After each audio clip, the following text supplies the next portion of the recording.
Bonjour chers frères et sœurs en Christ, chers amis, j'espère que vous avez passé une bonne semaine. À quoi avez-vous pensé en vous réveillant ce matin? Pour certains, c'était le travail, pour d'autres, les études, d'autres encore ont pensé à leurs enfants, à leurs factures, à leurs responsabilités ou à leurs projets. Nous vivons dans un monde où tout va très vite chaque matin. Nous nous levons avec un programme bien rempli. Nous courons après les temps. Nous travaillons pour gagner notre vie. Nous construisons une maison. Nous préparons l'avenir de nos enfants. Nous essayons d'avoir une situation stable. Nous construisons des relations. Nous développons des projets. Même dans l'Église, nous organisons des activités, des conférences, des études bibliques, des réunions missionnaires. Et toutes ces choses sont bonnes. Dieu ne nous demande pas de vivre sans projet. Pendant que nous passons tant de temps à construire notre vie sur cette terre, sommes-nous aussi en train de construire notre relation avec Dieu? Parce qu'il y a une réalité que nous oublions souvent. Nous faisons des projets comme si nous étions certains d'être encore là demain. Pourtant, personne ici ne sait c'est que demain lui réserve. Ce matin même, des milliers de personnes ne se sont pas réveillées. D'autres ont appris qu'elles étaient gravement malades. D'autres ont perdu un être cher. D'autres sont en prison. Et nous sommes ici. Non pas parce que nous sommes meilleurs que les autres, mais uniquement parce que Dieu nous a encore accordé un jour de grâce. Chaque nouvelle journée est un cadeau de Dieu. Et chaque journée nous rapproche d'un rendez-vous que personne ne pourra éviter. Le retour de Jésus-Christ. Ou notre propre rencontre avec lui. Alors, je me suis posé une question cette semaine et j'aimerais vous la poser aussi. Si Jésus revenait cet après-midi, serions-nous réellement prêts à le rencontrer? Nous avons peut-être construit une maison, nous avons peut-être réussi notre carrière, nous avons peut-être gagné beaucoup d'argent, nous avons peut-être construit une belle réputation, nous avons peut-être même construit des amitiés dans l'Église, dans le monde, mais avons-nous construit ce qui compte le plus? Une véritable communion avec Jésus-Christ. Car lorsque Jésus reviendra, il ne regardera pas la taille de notre maison. Il ne regardera pas notre compte bancaire. Il ne regardera pas notre position dans l'Église. Il regardera notre cœur. Il regardera notre foi. Il regardera notre relation avec lui. Et c'est précisément c'est à quoi Jésus voulait préparer ses disciples. Il leur racontait une histoire. L'histoire d'un homme qui avait tout préparé, sauf son éternité. Grâce à cette réflexion, nous allons voir aujourd'hui notre thème. Quand Christ reviendra, où serons-nous? Chers amis, chers frères et sœurs en Christ, sommes-nous en train de préparer notre vie ou notre éternité? Prenons nos Bibles pour lire dans le livre de Jacques chapitre 4, verset 14. Lisons dans le livre de Jacques chapitre 4, verset 14 nous dit « Vous êtes une vapeur qui paraît pour un peu de temps et qui ensuite disparaît. » Chers frères et sœurs en Christ, lorsque Jacques écrit ces paroles, il ne cherche pas à nous faire peur. Il cherche simplement à nous rappeler une réalité que nous oublions très facilement. Notre vie est courte, très courte. Quand nous sommes jeunes, nous avons l'impression que nous avons toute la vie devant nous. Puis les années passent, les cheveux blanchissent, le corps change, les enfants grandissent, les parents vieillissent. Et un jour, nous nous rendons compte que le temps est passé beaucoup plus vite que nous ne l'imaginions. Nous passons notre vie à préparer énormément de choses. Nous préparons nos études, nous préparons notre avenir professionnel, nous préparons notre retraite, nous construisons une maison, nous économisons de l'argent, nous préparons les vacances, nous préparons l'avenir de nos enfants, nous préparons même nos agendas plusieurs mois à l'avance. Mais permettez-moi de vous poser une question. Combien de temps consacrons-nous réellement à préparer notre rencontre avec Jésus-Christ? Parce qu'un jour, toutes les choses que nous préparons aujourd'hui resteront ici. Notre maison restera ici. Notre voiture restera ici. Notre compte bancaire restera ici. Même notre nom sera peut-être oublié dans quelques générations. Mais il y a une chose qui traversera l'éternité, notre relation avec Jésus-Christ. C'est elle qui décidera où nous passerons l'éternité. Dans Luc chapitre 12, versets 16 à 21, Jésus raconte la parabole d'un homme riche. Cet homme avait très bien réussi, ses récoltes étaient extraordinaires. Il regarda tous ses biens et dit, « Je démolirai mes greniers, j'en construirai de plus grands, j'y massierai toute ma récolte et tous mes biens, puis je dirai à mon âme, tu as beaucoup de biens en réserve pour plusieurs années, repose-toi, mange, bois et réjouis-toi. » À première vue, tout semblait parfait. Cet homme est organisé, il prévoit l'avenir, il travaille, il économise, il construit. Mais écoutez maintenant la réponse de Dieu. Dans Luc chapitre 12, verset 20, « Insensé, cette nuit même ton âme te sera redemandée. Et ce que tu as préparé, pour qui cela sera-t-il » Chers frères et sœurs, chers amis, le problème n'était pas sa richesse. La Bible ne condamne pas le travail. Elle ne condamne pas le fait de construire une maison. Elle ne condamne pas le fait d'économiser.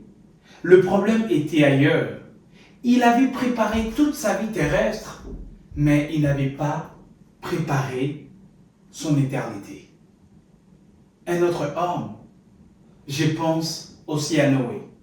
Pendant que les autres construisaient leur propre avenir, Noé construisait l'arche. Les gens se moquaient de lui. Il mangeait, il buvait, il s'est remarié. Il vivait comme si rien n'allait arriver. Mais Noé préparait quelque chose que personne ne voyait encore. Il préparait son salut et lorsque la pluie est tombée, il était trop tard. Le temps de la préparation était terminé.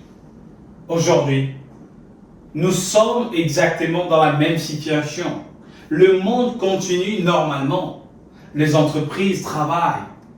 Les écoles ouvrent. Les magasins sont bien remplis. Les gens construisent leurs projets. Mais Jésus nous dit, je reviendrai. La question n'est donc pas, le Seigneur reviendra-t-il? La question est, serons-nous prêts lorsqu'il reviendra? L'apôtre Paul écrit dans Philippiens chapitre 3 verset 20, « Mais notre cité à nous est dans les cieux, d'où nous attendons aussi comme Sauveur Jésus-Christ. » Quelle est notre véritable patrie? Ce n'est pas la France, ce n'est pas le Portugal, ce n'est pas l'Espagne, ce n'est pas la Roumanie, ce n'est pas aussi le continent africain, l'Afrique, l'Europe, l'Asie, tout. Notre véritable citoyenneté est dans le royaume de Dieu. Alors, pourquoi passons-nous parfois plus de temps à préparer notre vie sur cette terre que notre vie avec Christ? Chers amis, chers frères et sœurs en Christ, si Jésus revenait aujourd'hui, pas demain, pas l'année prochaine, aujourd'hui. Serions-nous prêts? Notre cœur sera-t-il prêt? Notre relation avec Dieu sera-t-elle prête? Aurions-nous encore quelque chose à lui remettre? Parce que lorsqu'il reviendra, il ne nous demandera pas combien de maisons as-tu construites. Il ne nous demandera pas combien d'argent as-tu gagné. Il nous demandera une seule chose. M'as-tu connu? M'as-tu aimé? M'as-tu suivi? Et c'est cette question qui nous conduit naturellement vers la deuxième partie de notre réflexion. Si Jésus regarde notre cœur, qui vois-tu aujourd'hui? Que regarde réellement Jésus? Dans le livre de 1 Samuel chapitre 16, verset 7 nous dit: L'Éternel ne considère pas ce que l'homme considère. L'homme regarde à ce qui frappe les yeux, mais l'Éternel regarde au cœur. Chers amis, chers frères et sœurs en Christ, nous venons de voir que Jésus nous demande de préparer notre éternité. Mais une autre question se pose. Comment Jésus va-t-il nous évaluer lorsqu'il reviendra? Sur quels critères? Aujourd'hui, notre société nous apprend à regarder beaucoup de choses. Nous regardons les diplômes, nous regardons la réussite, nous regardons la position sociale, nous regardons la beauté, nous regardons le nombre d'abonnés sur les réseaux sociaux, nous regardons la réputation, nous regardons les talents. Même dans l'église, nous pouvons parfois admirer quelqu'un parce qu'il prêche bien, parce qu'il chante bien, parce qu'il dirige bien, parce qu'il est ancien, parce qu'il est pasteur, parce qu'il occupe une responsabilité. Et pourtant, Dieu ne regarde pas d'abord ces choses. Lorsque Samuel devait choisir le futur roi d'Israël, il s'est lui-même aussi trompé. Il vit Eliab, grand, fort, impressionnant. Il pensait immédiatement, c'était lui. Certainement, c'est lui que Dieu a choisi. Mais Dieu répondit: ne prends pas garde à son apparence. L'homme regarde à ce qui frappe les yeux, mais l'Éternel regarde au cœur. Chers frères et sœurs, voilà la différence entre le regard de Dieu et le nôtre. Nous regardons l'extérieur, Dieu regarde l'intérieur. Quel est réellement l'état de mon cœur? Le prophète Jérémie écrit dans le livre de Jérémie chapitre 17 verset 9: le cœur est tortueux par-dessus tout, et il est méchant, qui peut le connaître? Ce texte est surprenant. Pourquoi? Parce qu'il nous montre une vérité difficile à accepter. Le premier cœur que je connais mal, ce n'est pas celui de mon frère, c'est le mien. Parfois nous pensons bien faire. Nous croyons avoir raison, nous croyons agir pour Dieu, et pourtant nos motivations peuvent être mélangées. Il peut y avoir de l'orgueil, de la jalousie, de la peur, du désir d'être reconnu, du désir d'avoir raison, et souvent, nous ne nous rendons même pas compte. C'est pourquoi la Bible dit qu'il peut connaître son propre cœur. La réponse est simple. Moi, je ne le peux pas. Vous non plus. Il n'y en a qu'un, Jésus-Christ. Lui seul connaît parfaitement ce qui se passe dans notre cœur. C'est pour cela que David priait dans le livre de Psaume chapitre 139, verset 23, nous dit, lisons dans le livre de Psaume chapitre 139, verset 23 nous dit: sonde-moi, ô Dieu, et connais mon cœur, éprouve-moi et connais mes pensées. Quelle belle prière. David ne disait pas, Seigneur, montre-moi les fautes de mon frère. Il disait, commence par moi. Et je crois que c'est la plus belle prière que nous puissions faire aujourd'hui.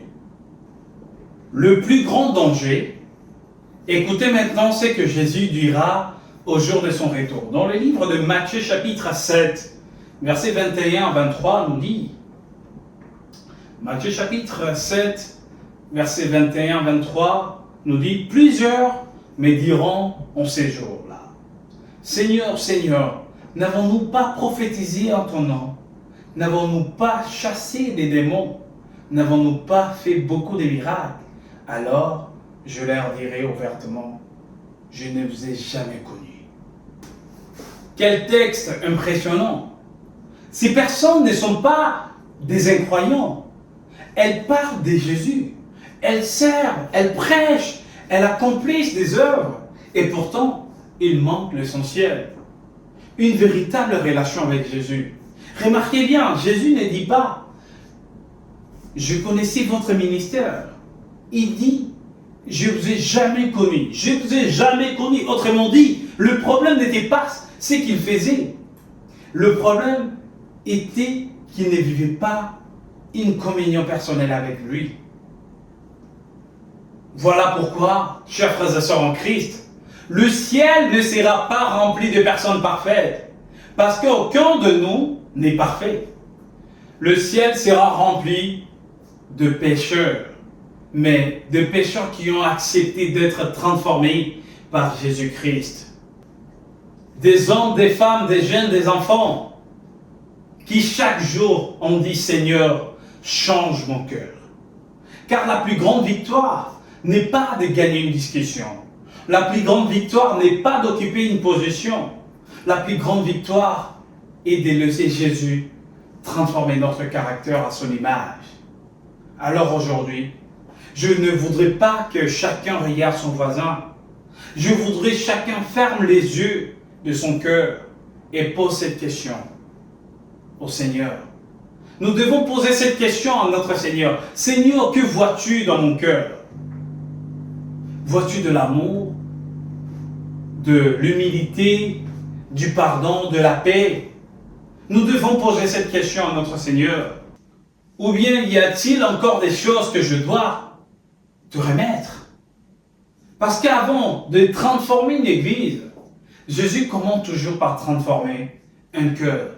Et lorsque plusieurs cœurs sont transformés, alors une église entière peut être transformée. Chers amis, chers frères et sœurs en Christ, si Jésus prépare déjà une place pour nous, et s'il désire transformer notre cœur, alors comment devons-nous vivre en attendant ce retour? C'est ce que nous allons découvrir maintenant. Comment devons-nous attendre le retour de Jésus? Dans le livre de Jean, chapitre 14, versets 1 à 3, nous dit que votre cœur ne se trouble point. Croyez en Dieu et croyez en moi. Il y a plusieurs demeures dans la maison de mon Père. Si cela n'était pas, je vous l'aurais dit, je vais vous préparer une place. Et lorsque je m'en serai allé et que je vous aurai préparé une place, je reviendrai et je vous prendrai avec moi, afin que là où je suis, vous soyez aussi. Quelle merveilleuse promesse! Jésus savait qu'un jour, ses disciples connaîtraient des épreuves. Ils vivraient des difficultés, des incompréhensions, des persécutions, des moments où il aurait envie d'abandonner. Et pourtant, la dernière chose que Jésus leur laisse, ce n'est pas une menace. C'est une promesse. Je reviendrai. Autrement dit, ne baissez pas les bras. Continuez à marcher avec moi. Je prépare déjà votre maison pendant que nous préparons notre vie sur cette terre. Jésus prépare déjà notre avenir dans le ciel. Pendant que nous construisons une maison, lui construit une demeure éternelle. Pendant que nous préparons notre retraite, lui prépare notre éternité. Quelle espérance! Mais alors, comment devons-nous vivre en attendant ce retour? La Bible nous donne plusieurs réponses. Premièrement, aimons Dieu de tout notre cœur. Dans le livre de Matthieu chapitre 22, verset 37 nous dit « Tu aimeras le Seigneur ton Dieu de tout ton cœur, de toute ton âme et de toute ta pensée. » Avant d'être responsable, avant d'être des anciens, avant d'être des prédicateurs, avant d'être des diacres, avant d'être des pasteurs, nous sommes avant tout des enfants de Dieu. Et Dieu ne cherche pas simplement des personnes qui travaillent pour lui. Il cherche des personnes qui l'aiment. Le christianisme n'est pas une religion des tâches, c'est une relation d'amour avec Jésus. Deuxièmement, apprenons à pardonner. Le pardon n'efface pas toujours les blessures immédiatement, mais il empêche les blessures de devenir des prisons. Lorsque Jésus était sur la croix, qui dit-il? « Père, pardonne-leur, car ils ne savent pas ce qu'ils font. » Quel exemple! Pardonner ne signifie pas dire que le mal est bien. Pardonner signifie remettre notre douleur entre les mains de notre Dieu et refuser que l'amertume gouverne notre cœur. Si nous voulons vivre éternellement, ensemble dans le ciel, nous devons déjà apprendre ici-bas à laisser Dieu guérir nos cœurs. Troisièmement, servons Dieu avec joie. Chaque talent que Dieu nous donne est une responsabilité. Certains prêchent, d'autres chantent, d'autres accueillent, d'autres visitent les malades, d'autres prient dans le secret. Dans le royaume de Dieu, il n'y a pas de petits services. Tout ce qui est fait avec amour a une grande valeur aux yeux de Dieu. Quatrièmement, continuons à annoncer l'évangile. Pourquoi Jésus tarde-t-il à revenir? Parce qu'il veut encore sauver chaque personne qui rentre dans cette église. Chaque étude biblique, chaque conférence, chaque visite, chaque publication sur Internet, chaque invitation peut conduire une âme à Christ. Et quelle joie ça sera au ciel de rencontrer une personne qui dira « C'est grâce à ces témoignages que j'ai connu Jésus. » Voilà pourquoi nous ne devons jamais perdre de vue notre mission. Enfin, restons fidèles jusqu'au bout. Il est facile de commencer, il est parfois plus difficile de continuer. Mais Jésus nous dit dans Apocalypse chapitre 2 verset 10, « Sois fidèle jusqu'à la mort. » Dieu ne nous demande pas d'être célèbre. Il ne nous demande pas d'être le meilleur. Il nous demande d'être fidèles, jour après jour. Même lorsque personne ne nous voit, même lorsque personne ne nous remercie, parce que Dieu, lui, voit tout. Chers amis, chers frères et sœurs en Christ, depuis le début de cette prédication, nous avons répondu à 3 questions. La première était, que sommes-nous en train de préparer? Nous avons vu que nous passons beaucoup de temps à préparer notre vie sur cette terre. Nous construisons des maisons, nous préparons notre avenir, nous faisons des projets, nous travaillons pour nos familles. Et tout cela est nécessaire. Mais Dieu nous rappelle qu'il y a une préparation encore plus importante. Préparer notre éternité. La deuxième question était, que regarde réellement Jésus? Nous avons découvert que les hommes regardent l'apparence. Ils regardent la réussite, ils regardent les responsabilités, ils regardent la réputation. Mais Jésus regarde une seule chose, le cœur. Et enfin, nous avons répondu à une troisième question. Comment devons-nous attendre le retour de Jésus? En l'aimant, en marchant avec lui, en pardonnant, en servant, en annonçant l'évangile et en demeurant fidèle jusqu'à la fin. Mais avant de terminer, Jésus nous raconte encore une histoire. Dans Luc chapitre 16, il parle de 2 hommes. L'un est riche, l'autre est pauvre. Le riche possède tout. Il s'habille avec les plus beaux vêtements. Il fait chaque jour des grands festins. Le pauvre s'appelle Lazare. il est couché devant la porte du riche. Il est malade, il a faim, il espère seulement quelques miettes. Aux yeux des hommes, le riche avait réussi sa vie. Aux yeux des hommes, Lazare avait tout perdu. Mais un jour, le riche est mort. Lazare est mort aussi. Et tout a changé. Le riche a laissé sa richesse sur la terre. Ses vêtements sont restés ici. Sa maison est restée ici. Son argent est resté ici. Il n'a rien emporté avec lui. Lazare, lui, n'avait rien sur cette terre. Mais il possédait ce qui avait le plus de valeur. Une relation avec Dieu. Et Jésus dit qu'il fut porté par des anges auprès d'Abraham. Chers amis, chers frères et sœurs en Christ, cette histoire nous enseigne une vérité bouleversante. La mort met tout le monde au même niveau. Le riche, le pauvre, le jeune, le vieux, le responsable, le membre, le pasteur, l'ancien, le diacre, désintéressés, des amis de l'Église. Devant Dieu, nous comparaîtrons tous. Et ces jours-là, Dieu ne nous demandera pas combien nous avons gagné. Il ne nous demandera pas combien de maisons nous avons construites. Il ne nous demandera pas combien de personnes nous connaissons. Il ne nous demandera pas même quelle responsabilité nous avons eues dans l'Église. Il nous demandera une seule chose. As-tu marché avec moi? As-tu connu Jésus-Christ? Chers frères et sœurs, je voudrais vous poser une dernière question et je ne vous demande pas de répondre avec vos lèvres. Répondez dans votre cœur. Si Jésus revenait aujourd'hui, serais-je prêt? Que trouvera-t-il dans mon cœur? Trouvera-t-il un cœur rempli d'amour ou rempli d'amertume? Trouvera-t-il un cœur humble ou un cœur orgueilleux? Trouvera-t-il un cœur qui lui appartient entièrement ou un cœur partagé entre Dieu et le monde? La bonne nouvelle, c'est qu'aujourd'hui, il n'est pas trop tard. Tant que nous respirons, la porte de la grâce est encore ouverte. Jésus est encore en train de préparer une place, mais pendant qu'il prépare une place pour nous, préparons notre cœur pour lui.